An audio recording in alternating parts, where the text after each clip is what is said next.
오늘의 큐티 말씀은 열왕기하 13장 1절부터 13절입니다. 제목 부전자전 그 아버지의 그 아들. 먼저 앞뒤 문맥을 살펴보겠습니다. 예후가 아합의 집안을 멸망시키는 모습을 열왕기하 10장에서 보았습니다. 그러나 예후는 처음에는 하나님을 향한 열정이 있었지만 어느 순간 자신의 왕권 강화를 위해 변해져 가는 모습을 볼 수 있었습니다.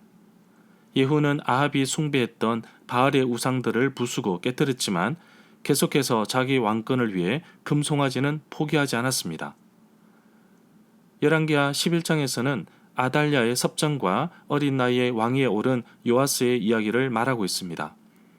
그러나 열왕기하 12장에서 요아스는 제사장 여호야다가 살아있는 동안에는 참으로 열정적으로 하나님을 찾았지만 제사장 여호야다가 죽고 나서는 변해가는 모습을 볼 수 있었습니다. 요아스는 그의 인생 후기에 우상을 숭배하고 제사장까지 죽이는 아주 포악한 인물로 기록되고 있습니다. 열왕기하 13장에서는 다시 북이스라엘 스토리로 넘어갑니다.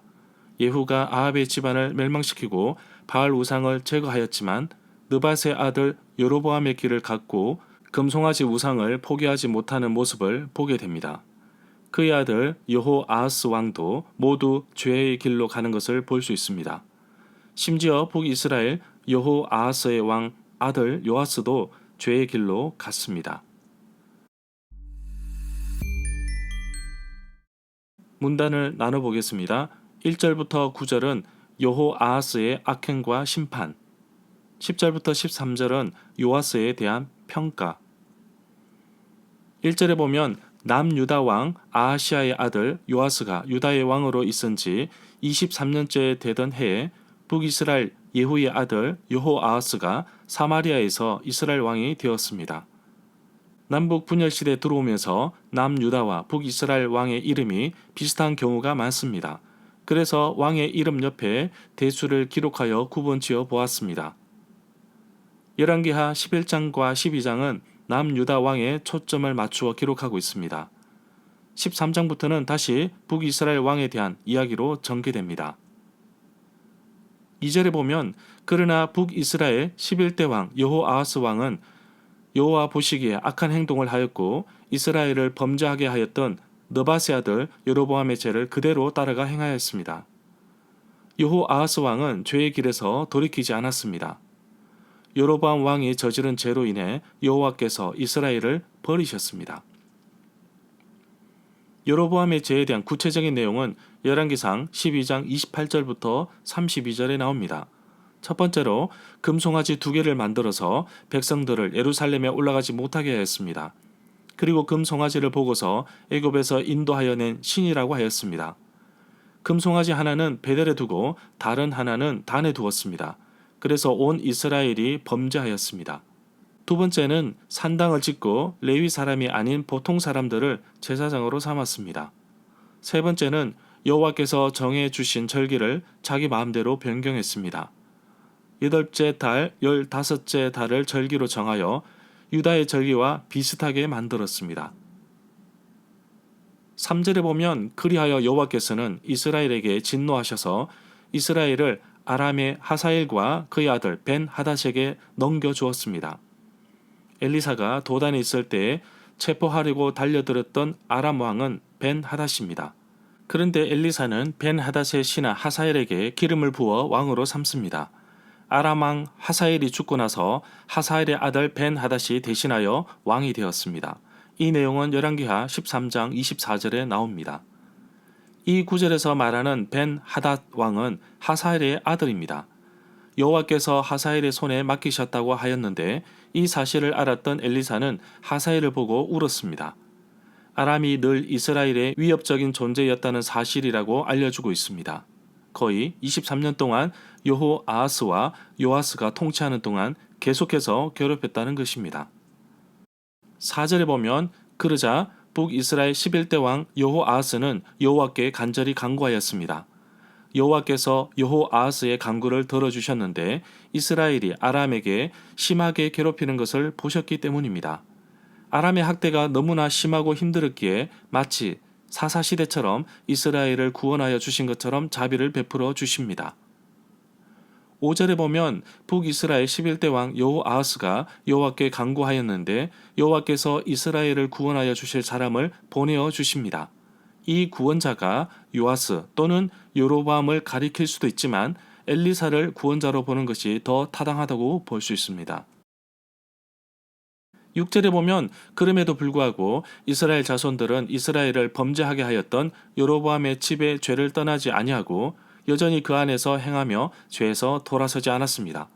또 사마리아에서는 아세라 목상을 그대로 세워 두었습니다. 9절에 보면 예후의 아들 북이스라엘 11대 왕 여호아하스가 죽어서 사마리아에 묻혔고 그의 아들 북이스라엘 12대 왕 요아스 또는 여호아스가 왕이 되었습니다. 남유다 6대 왕 아하시아의 아들 이름도 요아스입니다. 예후의 손자인 요아스를 여호아스라고도 부릅니다. 10절에 보면 남유다 8대 왕 요아스가 왕으로 있은 지 37년째 되는 해에 북이스라엘 11대 왕 여호아하스의 아들 요아스가 이스라엘의 왕이 되어 사마리아에서 16년간 다스렸습니다. 연구 과제입니다. 남유다 8대 왕 요아스 왕 통치 37년에 북이스라엘 여호아하스의 아들 요아스가 12대 왕이 됩니다. 그러나 13절 1절에서는 남유다 아하시아의 아들 8대 왕 요아스 통치 23년에 예후의 아들 여호아하스가 북이스라엘 11대 왕이 됩니다.